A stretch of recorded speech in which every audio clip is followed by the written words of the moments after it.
They're making us look like we're not good people. And they use us against ourselves. The system make us look like we're not good people. They lie to you, they got to give you handout. Sit down at their doors and at their gates. They don't empower you. You look up to them. Or they got to give you, oh bless you, man. Yeah, he said, please touch the mentality. That's it. The mentality, the mindset, brother, is just ugly. It's so ugly and it is infectious. It's affected. And you know what that mindset? Because the memory installation, the kind of education we giving the children. That's why our community of hope and they are unique international mission school. Guess what? We're teaching the children leadership. In fact, the course we're doing this fourth period, how to address the leadership deficit in post-war Liberia. We're doing that in the senior high. Then in the junior high, we do leadership. We call it strategic coaching from junior high to senior high. In the junior high, we're talking about how do we address the effect of leadership deficit on single parents and women and school-age children. Family and school-age children. How to address the leadership deficit. That's the thing. We got to change it. What we do is memory installation. Keep doing 1 + 1 = 2. We don't need that education anymore. That's memory installation. We need to teach the children the practical reality. How to walk out of the walls of high school, go in society, make impact and make money and contribute to a society where you don't necessarily have to go get a master and a doctorate degree. Where are they fake living for? I'm doing my PhD, I'm doing my master's, that kind of fake thing. You do a master's, you can't depend on me for a job. No innovation, no creativity. The kind of learning we do here with creativity, with little or nothing. This school's supposed to be packed. But guess what? I'm grateful for the student I have. We're getting somewhere. About 187. But compared to other schools around us who are double charging, they got 5, 6, 7, 800 students. You ask them why they do nothing. Yeah, with the different skills. A technical vocational high school.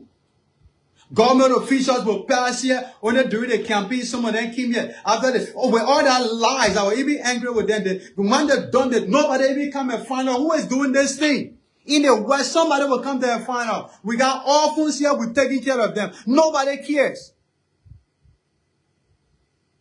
One time I said to somebody from one of the foreign European embassies, and I said to her, you are responsible for the corruption in our country. Because they came and saw what we're doing. We ain't got some kind of relationship. I said, some of you know what we're doing. Like we got the farming bon country. We're struggling. We're barely struggling. The government has given us a sectoral agriculture clearance, jointly supplied by Ministry of Agriculture and Finance. They have not given us a dime. I say, you know that we have it. But when you bring your money here, you can't change your strategy or go in the community level. This is your money. See people who are impacting from the grassroots level and empower them. You will not do it. You can't be given to the government and then they divert it, they misappropriate it, and you keep talking about corruption. You are financing the corruption. And he said, Reverend, you just said something. I'm not seeing it again. I said, that's it. And because all of you are crook, because you get kickback.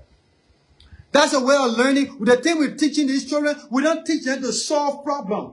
We don't teach them to be creative and think. They see memory installation. That's why some of them graduate. Somebody will graduate. Like, bro, problem is not intelligence problem. It's creativity problem. Leadership problem. People graduate summa cum laude, magna cum laude, see the country because we're still teaching memory installation. The Western society brought it to us. We get accepted. Somebody will tell you, say the definition of multiplication is to increase significantly by number or quantity. Then they say 1 times 0 is 0. Is that an increase? That's a decrease. They already rob you. 10 times 0 is 0. 10 times 0 should be 10.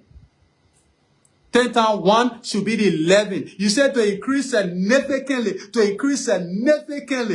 by number or by quantity. I got 10 iPads. Multiply by no iPad. Then you say it's 0. Where my 10 iPad went?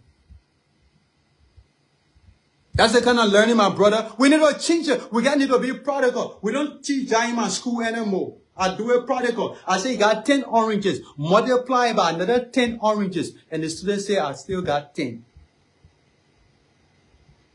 I got 10 oranges. Multiply by 1 orange. And they say we got 11. That's creative thinking. That's what this generation needs. We need to be. That's why God gave us. God didn't give us IQ. That's why you notice some of the smartest people in school, the A's, who score the A's and the B plus, they are broke, they are sad, they're frustrated in life. Because life is not about IQ, it's about creativity. IQ is your ability to grasp principles and instruction faster. IQ is to find new ways to solve old problems. That's what we need to do. Yeah. That's what we need to do. Memory installation. We need to stop it.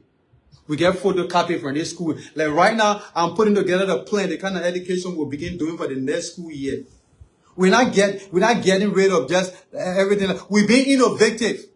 Hands-on learning. Change it. How do I take this that you said, the 1+1, how do I take it and apply to me? How you will go, when you leave the walls of university or high school, you live in a society, you got to make money to take care of your family and do everything. People go to school, even university, they don't teach you how to make money.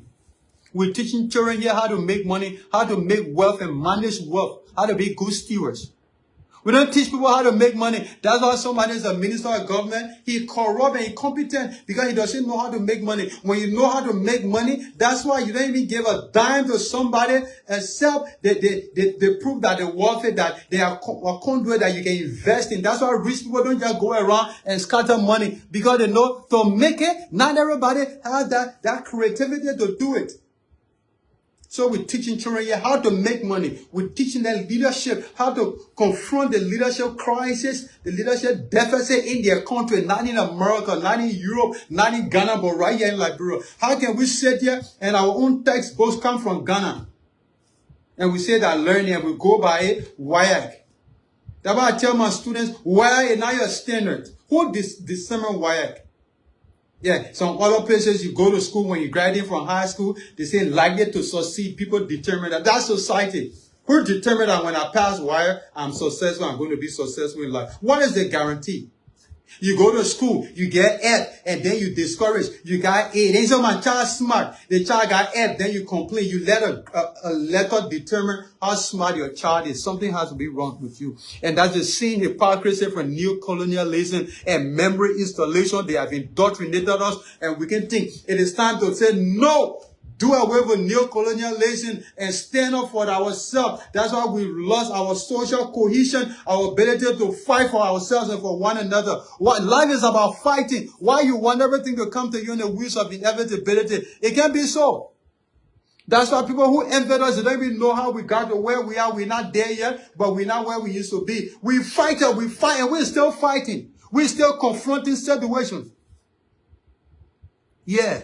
Social elite, you go to places in your own country, they say you're a stranger, then you want what you want to do in your community. I told somebody, you're a disgrace to the nation. You call another Liberian a stranger who is contributing to their society. We've gone to this place to do free medical outreach. They've lived there for years, still living, some of them still living in their grandparent houses. We just go there in less than 2-3 years, we're making impact, then they called us stranger.